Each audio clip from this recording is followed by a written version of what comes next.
Get out. Now. This is a public lobby, not for your kind. Move. I have every right. Rights? Nappy hair? Crusty skin? You reek skin? Shelter. Crawl back to whatever hole you came from. You don't know who I am. I don't care who you are. You're a roach in my lobby. Now scam, before I step on you. GM. 3 weeks as manager and Derek Lawson already owned the place. At least he thought he did. She didn't flinch. Her eyes burned wet, but her voice held. The same way her grandfathers did when they told him no hotel would ever carry a black man's name. She walked out, quietly, without a word. He didn't know that was the last door he'd ever open as manager. He didn't know what her last name was. And he didn't know it was written in gold, 10 feet behind him. The lobby of the Owens Grand Hotel held its breath. 14 people had watched the whole thing.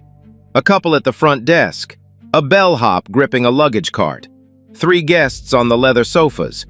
Not one of them said a word. Not one of them moved. The chandelier above, 4,000 pounds of hand-cut Viennese crystal, kept scattering tiny rainbows across the marble floor. The gardenias in the lobby vases kept smelling sweet. The world kept turning, as if nothing had happened. Derek Lawson straightened his cuffs. 34 years old, 3 weeks into the biggest job of his career. General manager of the flagship Owens Grand, 212 rooms, a rooftop bar written up in Condé Nast, and a reputation he was already rewriting in his own image. He'd clawed his way up from a bell desk in Tucson. 4 hotels in 9 years, each one bigger, each title louder.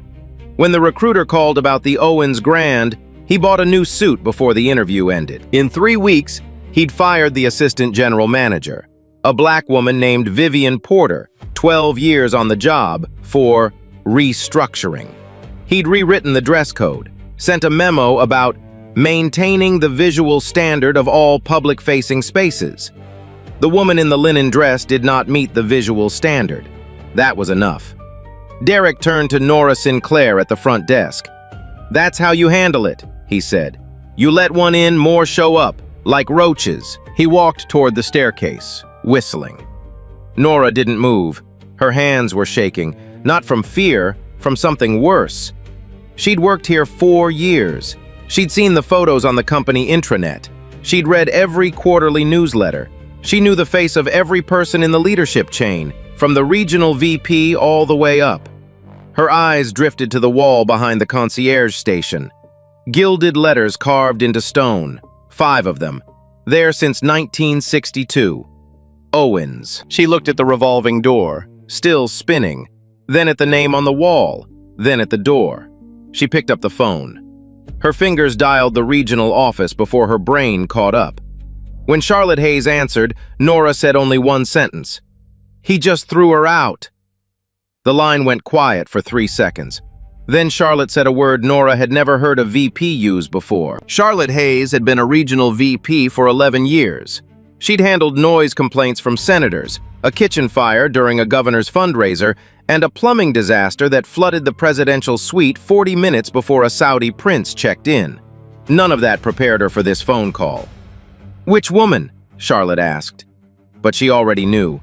Her voice had gone flat, the way it did when something couldn't be undone. "The one from the newsletter," Nora said. "The one whose face is on the wall in the corporate office. He called her a roach, Charlotte, in front of everyone." Charlotte closed her eyes, pressed her thumb and forefinger into the bridge of her nose and held them there. "Does he know?" "He has no idea. Don't tell him. Don't tell anyone. I need to make a call." She hung up, stared at her phone for 10 seconds, then dialed the one number in her contacts she had never used, the direct line to Brielle Owens. Brielle answered on the second ring. Her voice was calm, too calm. The kind of calm that comes after something has already broken inside and been welded back together by sheer will. "I know why you're calling, Charlotte. Ms. Owens, I am so deeply sorry. Don't. Not yet. I need you to listen." Charlotte listened. "I want every personnel file Derek Lawson has touched since day one. I want the termination paperwork he filed on Vivian Porter. I want the guest complaint logs. All of them. Not the cleaned-up versions he sends to corporate. The originals. And I want the security footage from the lobby. Every camera angle. Can you get those? Yes, ma'am. All of it. Good. And Charlotte, don't warn him.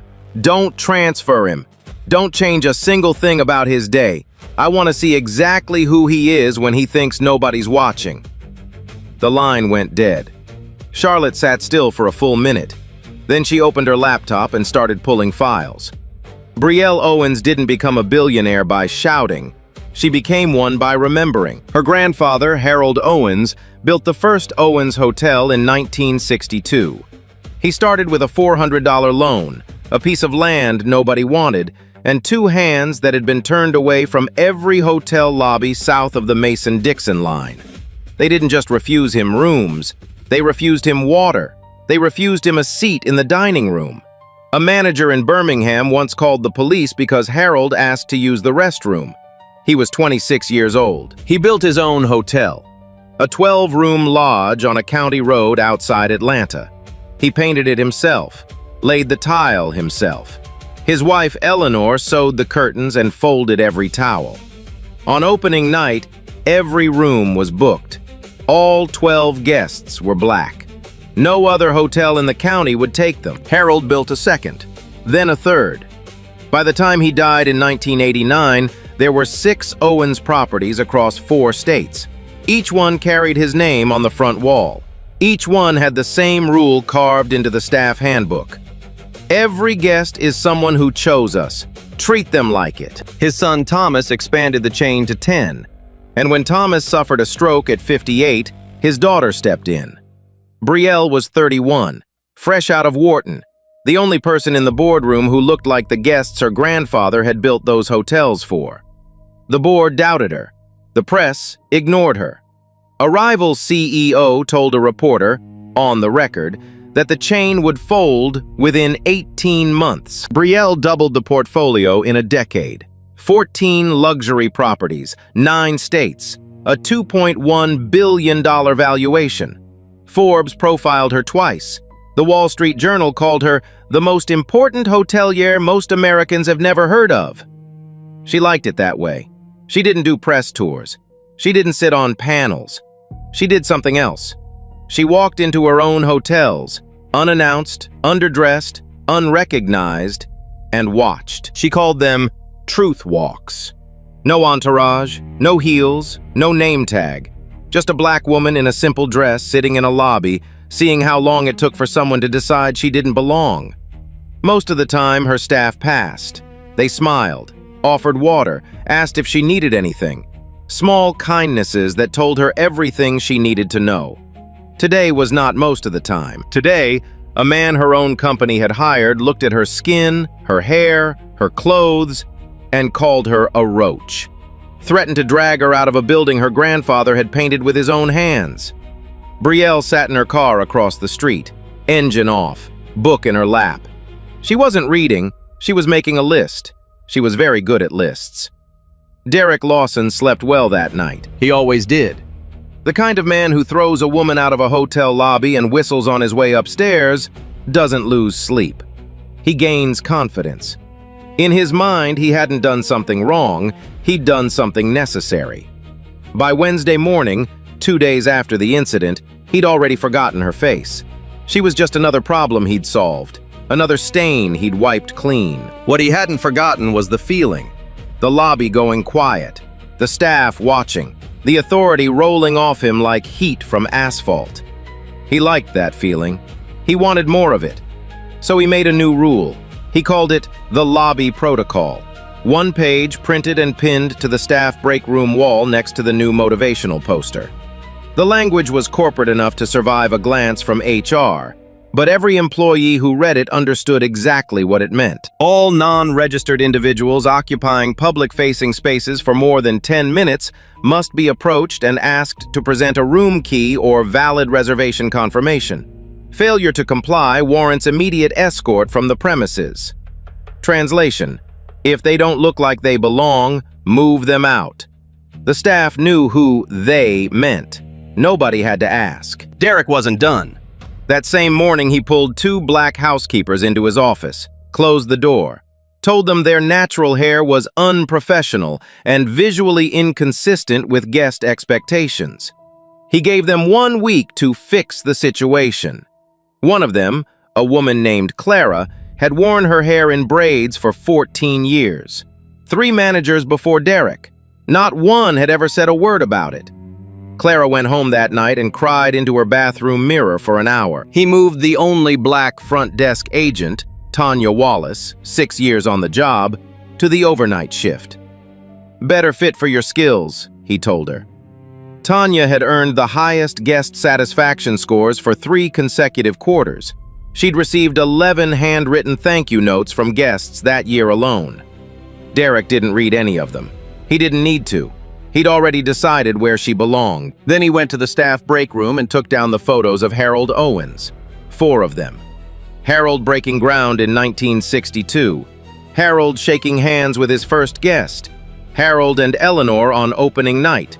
Her in a blue dress she'd sewn herself. Him in the only suit he owned.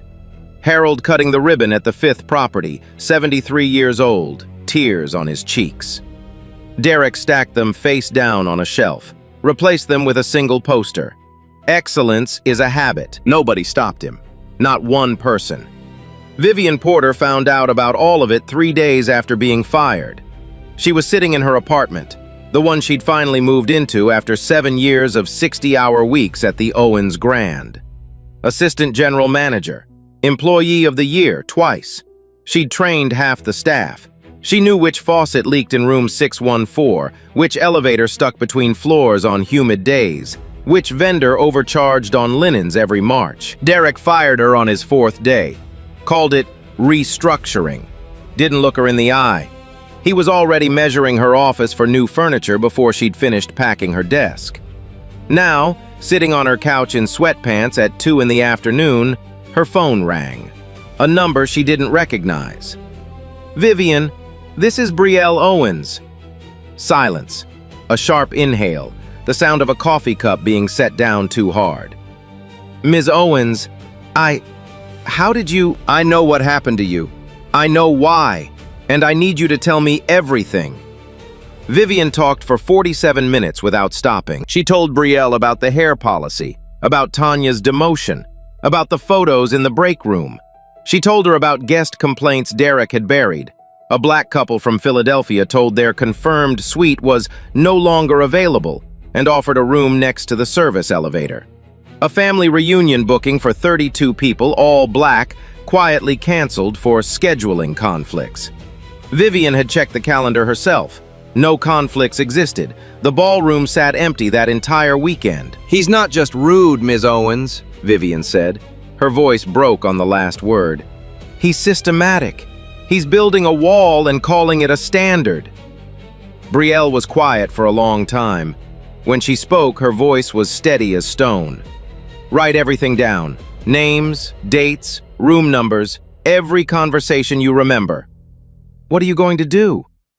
I'm going to let him show me exactly who he is, and then I'm going to show him who I am. That same Wednesday afternoon, Brielle sent 2 people to the Owens Grand. Grace, mid-40s, black, tailored blazer, leather briefcase, walked in at 2 p.m., confirmed reservation, corner suite, prepaid in full. Check-in took 22 minutes. 2 forms of ID, credit card for incidentals, backup credit card, phone number for verification purposes. Grace watched a white couple ahead of her check in with a single driver's license in 4 minutes. Her room faced the parking structure. The reservation specified City View. She called the front desk. All City View rooms were occupied. Grace checked the booking link Brielle had provided. 7 City View rooms sat empty. Elliot, white, mid-30s, khakis, polo shirt, no reservation, walked in at 3 p.m., sat in the same wingback chair where Brielle had been thrown out 2 days earlier. He stayed for 45 minutes. Nobody asked him to leave. Nobody asked for a room key. At minute 12, a server brought him a complimentary water and a warm smile. At minute 30, the concierge stopped by to ask if he needed dinner recommendations. Brielle received both reports by 6 p.m. She read them in her car across the street. Then again. Then a third time, slowly circling details with a red pen. Each circle was a fact. Each fact was a nail. She picked up the phone and called her attorney. Schedule the meeting, Friday morning, the ballroom, all staff, no exceptions. What's on the agenda? One item. What's the item? Me. Thursday morning. Derek Lawson arrived at the hotel at 7:15 a.m., 15 minutes early the way he always did. He liked to walk the lobby before the day shift started, check the flowers, straighten the magazines, run his hand along the reception desk like a man running his fingers over the hood of a car he just bought. Today felt good. The lobby was quiet. The marble gleamed. The chandelier caught the first light through the east windows and scattered it across the floor in soft diamonds. His hotel, his rules, his kingdom. He had no idea that 3 blocks east, in a room at the Langford with a clear sight line to his front entrance, Brielle Owens was already awake. She'd checked in the night before under a name he'd never heard. She'd barely slept. Not from anger, from focus. Grace and Elliot's mystery shopper reports were spread across the bed. Vivian's testimony, 14 pages, single-spaced, sat on the nightstand. Charlotte's midnight email had delivered every personnel file Derek had ever touched. Brielle had read them all. Derek's hiring file was thin. Impressive on paper. 4 properties, rising titles, strong revenue numbers. But the references were vague.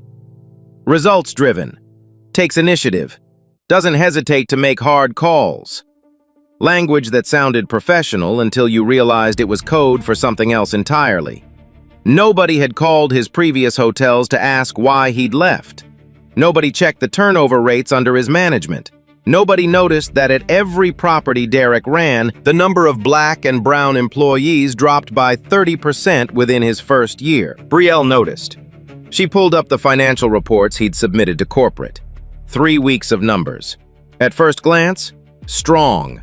Occupancy up. Revenue per room trending higher. Cost cuts across the board. The kind of numbers that make a regional VP nod and move on. But Brielle had been reading hotel financials since she was 23 years old. She knew where to look. And more importantly, she knew what should be there and wasn't. The guest complaint log, the official version Derek forwarded to corporate, listed 4 complaints in 3 weeks. A slow elevator, a noisy ice machine, minor things. Nothing about service quality, nothing about guest treatment, nothing about discrimination. The original log, the one Charlotte pulled from the hotel's internal system before Derek could scrub it, listed 19 complaints in the same period. 11 were from black or brown guests. 3 mentioned Derek by name. 2 used the word hostile. 1 used the word afraid. 15 complaints. Deleted. Erased. Like the people who wrote them didn't exist. Brielle set that page aside and picked up Vivian's testimony again. Read it slower this time. Stopped at page 7. A section about a conversation Vivian overheard on Derek's second day. He'd been on the phone in his office. Door open, feet on the desk, laughing. Vivian was passing in the hallway and stopped. "Yeah, the place needs work," he'd said. "Too many of them on staff. I'll clean it up. Give me 6 months." Too many of them. Vivian had written the sentence 3 times in her testimony. Once in the body, once underlined in the margin, and once more at the end in a handwritten note. I heard it clearly. He was not talking about the budget. Brielle closed the folder. She stood at the window. The morning sun hit the limestone facade of the Owens Grand and turned it gold. She could see the front entrance from here, the revolving door, the dark shape of a man moving through the lobby like he owned every square foot of it. She could see the name above the door. Even from 3 blocks away, the letters were clear. Owens. Her phone buzzed. Text from her attorney. Friday confirmed. Ballroom reserved. Staff notified. Mandatory all hands. 9 a.m. No agenda distributed. Derek asking questions. Brielle typed back 1 word. Good. She spent the rest of Thursday building the case. Not because she needed more evidence.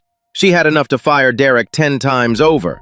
But Brielle didn't believe in simply firing people. She believed in showing them exactly what they'd done. In front of every person they'd done it to. She built a presentation, Slide by slide. Grace's 22-minute check-in next to the white couple's 4 minutes. Room assignment records showing every black guest systematically downgraded. The real complaint log beside Derek's sanitized version, side by side. The photos he'd removed from the break room. The hair policy memo. Tanya's transfer paperwork with her satisfaction scores attached. Vivian's 14 pages. Each slide was a mirror, and every mirror faced one direction. She called Charlotte at 8 p.m. Is he suspicious? He thinks it's a performance review. He's been preparing a speech about his first month achievements. He's proud of himself, Ms. Owens. Brielle almost smiled. Almost. Let him prepare. She hung up. Turned off the light. Lay in the dark staring at the ceiling. She didn't sleep for a long time, but when she finally did, she slept the way her grandfather used to sleep. Deeply, completely, the way a person sleeps when they know exactly what tomorrow holds and they are not afraid of it. Friday, 6:47 a.m. Derek Lawson stood in front of his bathroom mirror and practiced his speech. In just 3 weeks, I've increased occupancy by 4%, Reduced operational overhead by 11%, and implemented a guest-facing protocol that has already improved lobby presentation standards. He said it twice, adjusted his tie, said it a third time with a slight pause before standards for emphasis. He liked the way that word sounded in his mouth, heavy, final, like a door closing. He'd been told the meeting was a routine all hands. A check-in from corporate. Charlotte Hayes had been vague on the details, but that didn't bother him. What mattered was that the ballroom was booked, the full staff would be present, and Derek Lawson would be standing at the front of the room, where he belonged. He chose his best suit, navy blue, white shirt, gold cufflinks his father had given him. The shoes from Milan, the ones he saved for days when people needed to look up at him. He checked the mirror one final time. Perfect, powerful, ready. Today was his day. At 7:30 a.m., 3 blocks east, Brielle Owens was already dressed.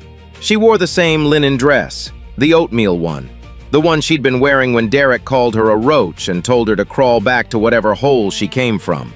She pulled it from the closet and held it up against the hotel room light for a long moment before putting it on. She chose it on purpose. She stood in front of the mirror at the Langford and looked at herself. 58 years old, 5'4", no jewelry, no makeup, no heels, no armor, except the kind that lives in the spine. Her phone buzzed. Wallace Grant, her attorney. Team ready. 3 attorneys on site by 8:15. Documents printed and bound. 4 copies. Presentation loaded on the ballroom AV. Vivian Porter confirmed. She'll be there. Brielle typed. Security footage, queued. Lobby camera, Tuesday, 2:17 p.m.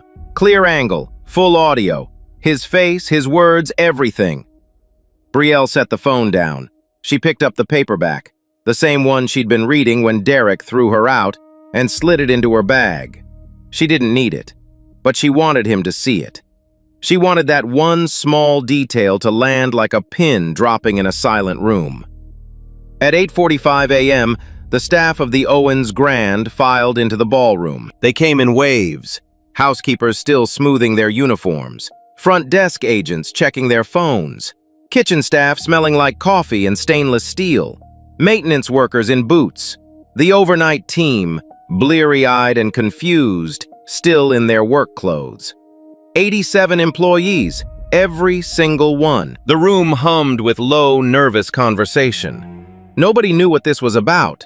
The only information they'd received was a single email from Charlotte Hayes.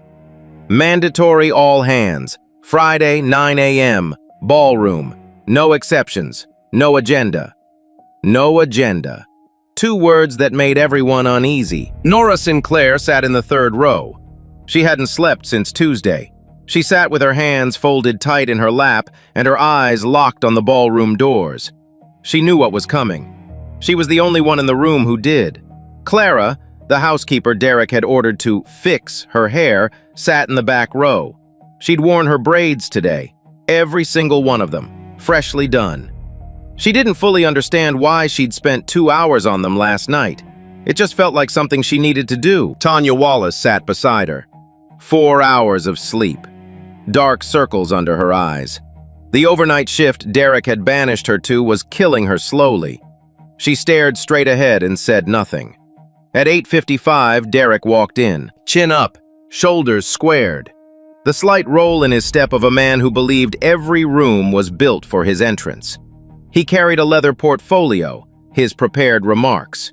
3 copies, one for himself, one for Charlotte, one for the file. Because Derek Lawson documented his victories. He took his position at the front, adjusted the microphone, tapped it twice, surveyed the room the way a king surveys a court. "Morning, everyone. Thanks for being here." He opened his portfolio, cleared his throat. The ballroom doors opened behind him. He didn't turn right away. He was mid-sentence, something about a strong start to a new chapter, when the words died in his throat. Because the room had gone quiet. Not the polite quiet of people listening, the airless, frozen quiet of people seeing something they weren't prepared for. Every head was looking past him, at the doors.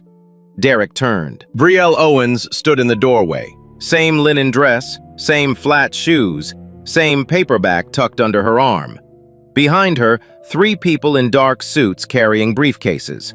Wallace Grant, her lead attorney, on her left. Charlotte Hayes on her right, face tight, jaw locked. And one more person, Vivian Porter, standing straight, shoulders back, holding a manila folder against her chest like a shield. Derek's smile didn't drop. Not yet, but it froze, stuck halfway between confidence and something he didn't have a name for yet. His brain was processing. The dress, the face, the book. He'd seen this woman before. Tuesday, the lobby, the stray. "Excuse me, this is a private staff meeting." Charlotte stepped forward. Her voice cut through the ballroom like glass breaking. "Derek, sit down." 2 words. The temperature in the room fell. 87 people held their breath. Clara's hand found Tanya's in the back row and squeezed. Derek looked at Charlotte, at the woman in the linen dress, at the attorneys, at Vivian, a woman he'd fired, standing 10 feet away looking at him without blinking. His portfolio was still open in his hand. He sat down. The ballroom was so quiet you could hear the air conditioning humming through the vents. Brielle Owens walked to the front of the room. She didn't rush. She didn't speak. She moved past Derek, past the chair he'd just dropped into, and stood behind the podium. She set her paperback on the surface, placed both hands flat on either side of it, and looked out at 87 faces. Some recognized her. Nora Sinclair, 3rd row, had both hands pressed over her mouth. A bellhop named Jalen, 19 years old at the hotel since the day he turned 18, gripped his armrests until the plastic creaked. But most of the staff had never met Brielle Owens in person. They knew the name on the wall. They didn't know the face. Derek sat 3 feet to her left. His eyes had found the book, the paperback. He'd seen it before. And the dress, the linen, the oatmeal color. Something cold was crawling up his spine. A recognition that hadn't fully arrived but was getting closer with every heartbeat. Brielle turned to the projection screen and pressed a button. The first slide. A photograph. Harold Owens, 1962. Standing in front of a half-built wooden frame with a paintbrush in one hand and a bucket in the other. Beneath it, Harold Owens built the first Owens Hotel because no one would give him a room. She let the image sit for 5 full seconds. Then she spoke. "My name is Brielle Owens. My grandfather built this hotel with $400, 2 hands, and the belief that every human being, regardless of what they looked like, deserved a place where they would be treated with dignity." She paused, let the name land, watched it move through the room like a wave, the whispers, the gasps, the turning heads, watched it reach Derek, watched his jaw go slack. Click. 3 weeks ago, I walked into this lobby. I sat in a chair by the east window. I was reading this book. She held up the paperback. And a man I had never met, a man my company hired, walked up to me and told me to get out. Click. Security footage filled the screen. The lobby. Tuesday, 2:17 p.m. High definition, clear audio, every syllable. Get out! Now! This is a public lobby. Not for your kind, move! 87 people watched the screen without blinking. Derek on the footage, leaning in, finger pointing, grinning. Derek in the chair, motionless, pale, shrinking. Nappy hair, crusty skin. You reek. Clara pressed her fist against her mouth. Tanya's eyes were closed. A cook in the fourth row whispered, "Oh my God," under his breath. "You're a roach in my lobby. Now scram before I step on you." The footage played until the revolving door stopped spinning and the lobby stood empty. Then Brielle paused it. Derek's frozen grin filled the screen. His living face, in the chair beside the podium, was the color of wet cement. Brielle didn't look at him. She addressed the room. That woman was me. The woman he called a roach. The woman he said reeked. The woman he told to crawl back to her hole. The woman whose skin he mocked. That was the granddaughter of the man who painted these walls. The daughter of the man who grew this chain to 10 properties. The CEO who built it to 14. That was me. Click. Grace's check-in report. 22 minutes. 2 forms of ID. 2 credit cards. Phone verification. Beside it, the white couple. 4 minutes. 1 driver's license. Smiles. A murmur ran through the room. The front desk agents shifted in their seats. They knew. They'd been following Derek's protocols. They'd known it was wrong. They'd done it anyway. Click. Room assignments over 3 weeks. Every black guest downgraded. Parking structure views. Service elevator adjacency. Not one received the room they booked. Click. The complaint log. 2 columns side by side. Derek's sanitized version. 4 complaints. The original, 19. 15 erased. 11 from black or brown guests. 3 naming Derek. 1 using the word afraid. Click. Clara's hair memo. Derek's handwriting in the margin. Non-negotiable. 1 week. Clara let out a sound. Not a cry, not a word. Something between the two. The woman next to her put an arm around her shoulders. Click. Tanya's transfer order. Beside it, her guest satisfaction scores, highest on staff.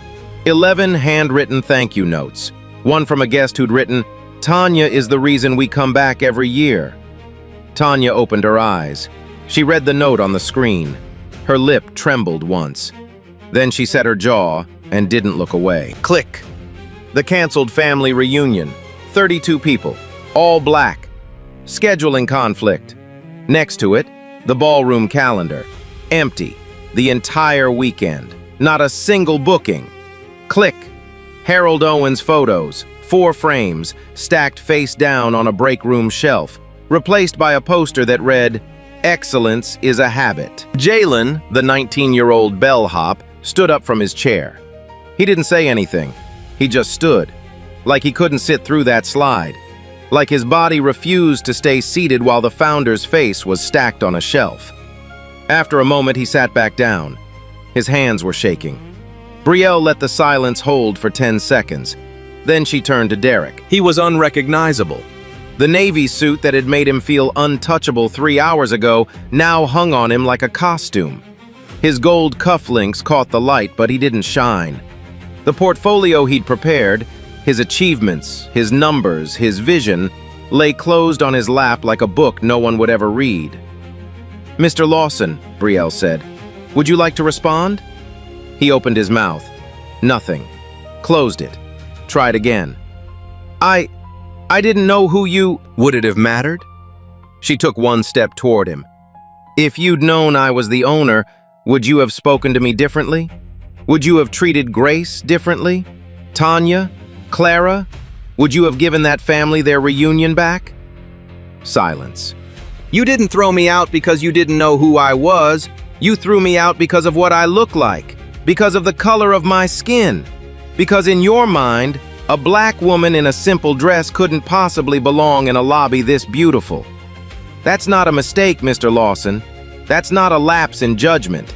That's who you are. She turned to the staff. I want every person in this room to hear what I'm about to say. What happened to me happens every single day. In hotels, in restaurants, in offices, in hospitals.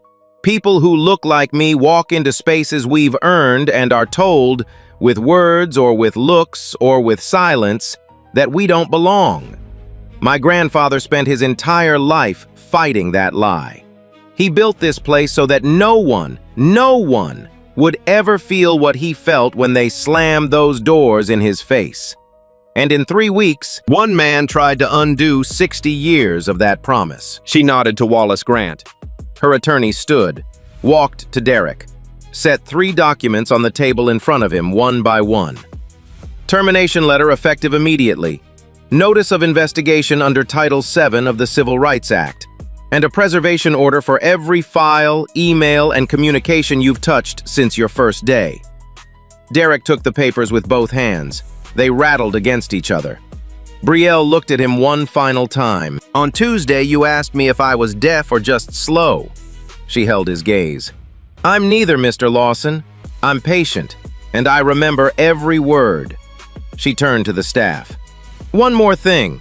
She looked at the door, at Vivian Porter, still standing there, manila folder against her chest. Vivian, come up here, please. Vivian Porter walked to the front of the ballroom the way a person walks back into a house they were locked out of. Steady, upright, eyes forward. She passed Derek's chair without a glance. Brielle stepped aside and gave her the podium. Vivian set her manila folder down, smoothed the first page, a habit from 12 years of paperwork at this hotel. She looked out at the staff. Her staff. Most of you know me, she said. I was your assistant general manager for 12 years. I trained most of you. I covered your shifts when your kids were sick. I held a bucket under a burst pipe on the 3rd floor for 3 hours in 2019 while maintenance fixed it. I cried when we got our first 5-star rating. Some of you saw me. I didn't care. She paused. 3 weeks ago, I was fired. Not for performance, not for misconduct. I was fired because a new manager walked in and decided I didn't fit his vision of what this hotel should look like. She let that land. He called it restructuring, but every person in this room knows what it really was. She held up the folder. 14 pages. Names, dates, room numbers, conversations I overheard, policies I was told to enforce that I knew were wrong. I wrote every word, not for revenge, but because this name on the wall doesn't belong to one man. It belongs to all of us, and someone was destroying it. She looked at Derek. He couldn't meet her eyes. I wrote it because Ms. Owens asked me to, and because Harold Owens, the man whose photos you stacked face down on a shelf, deserved better than silence. She stepped back. Brielle touched her shoulder. Vivian nodded once and walked to the front row. Brielle turned to Derek. Mr. Lawson, security will escort you to collect your belongings. 15 minutes. Your credentials were deactivated at 9 a.m. Email, phone, parking, terminated. Questions go to Mr. Grant. Derek stood. The documents in his hands were crumpled and damp from his grip. He looked at Brielle. I'll sue. Wallace Grant didn't look up.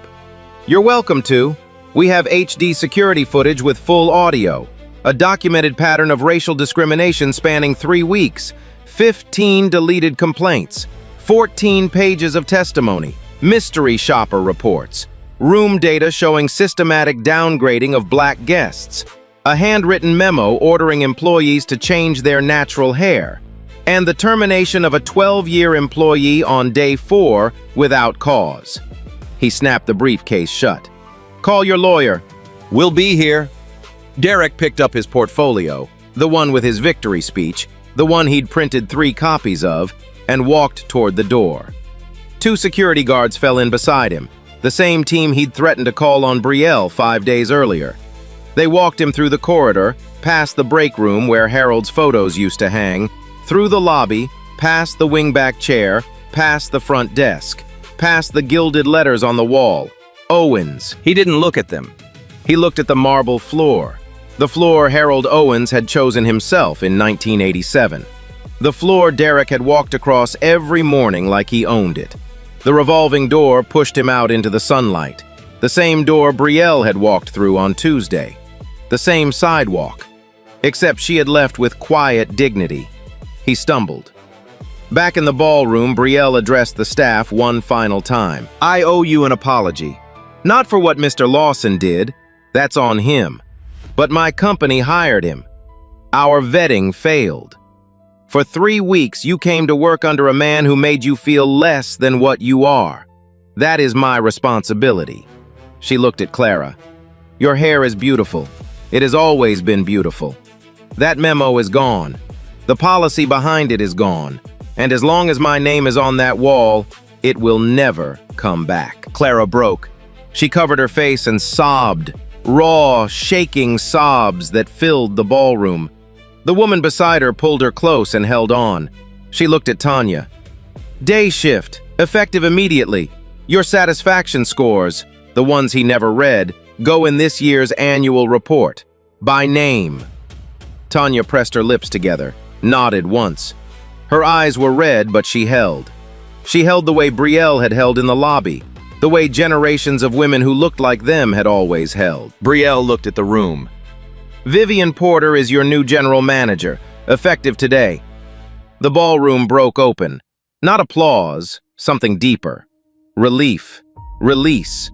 12 years of earned respect crashing back into the room like a wave. Jalen stood first, clapped once, twice, then Nora, then Clara, tears still streaming, then Tanya. Row by row, 87 people rose, and the sound filled the ballroom and poured into the hallway and reached the lobby where the chandelier still scattered its rainbows and the gardenias still bloomed, and the name on the wall still said what it had said for 62 years. Owens. Vivian stood in the front row. She didn't speak.